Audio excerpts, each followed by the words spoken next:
the dedicated Dealey Plaza. I was there for that. He was there, and we just ended up walking up the grassy knoll together. And somebody, and of course, he had his hat on and his suit, and some person in the crowd said, "There's the guy in the picture." And he turned to me and he said, "Here's the guy that took the picture." And then we had to stand there and sign autographs. You remember that? No, I don't remember that. Well, I remember that. We had to stand there and sign autographs for people in the crowd. And we finally got through and exited. But that had to have been in, I think, in the 70s. But really. But so when the time come to transfer him, somebody had dropped off that dark sweater that he's wearing, that slip-over sweater. He wanted to put that on. So I told him before I put the cuffs on, I said, "Hey, go ahead and put that on." And he put that on, and then while I was doing something else, putting the cuffs on, I put a set of cuffs on his wrist like this, and then I put my cuffs from his left arm to my right. And while I was doing all of that, I told him, I said, "Lee, if anybody shoots at you, I hope they're as good a shot as you are." And of course, they'd hit him and not me. And he's kind of laughed. He said, "Nobody's going to shoot me." Become the famous last words. But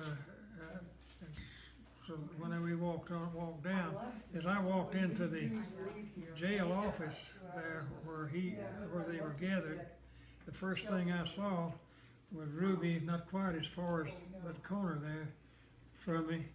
He had the pistol in his left hand pressed against his leg like this, real tight.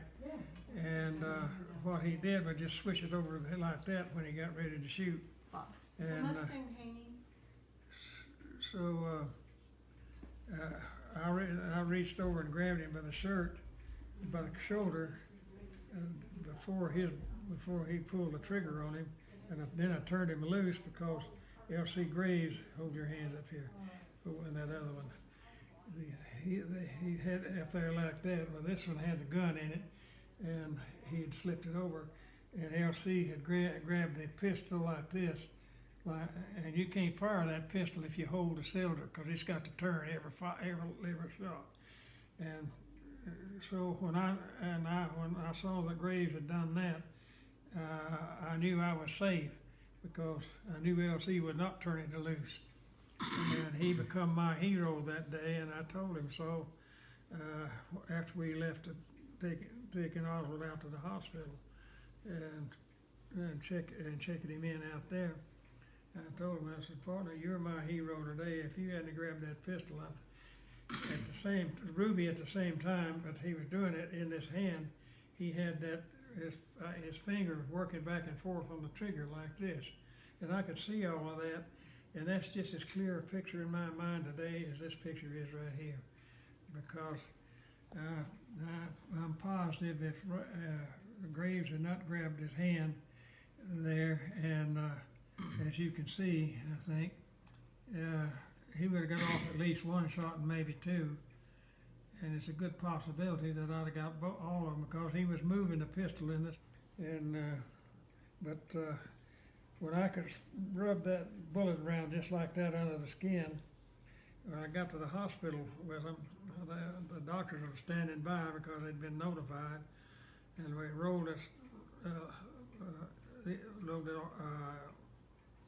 thing in there that he was riding on, gurney in there with him. The doctor got a hold of him and started to pull him. I said, "Wait, before you do anything else, I want this bullet out of him." So the doctor stopped, and he just pinched it up in the skin like that, and hit it with a scalpel, and it just popped out into a tray that the nurse was holding. And so I took the bullet and wiped it off with a Kleenex or something. And then I took a part end of that bullet. I said, somewhere down the line, you and I are going to be testifying in court that this is a bullet that came out of him. And we did, I testified 2 or 3, 4 times on it, I know she did at least once. For the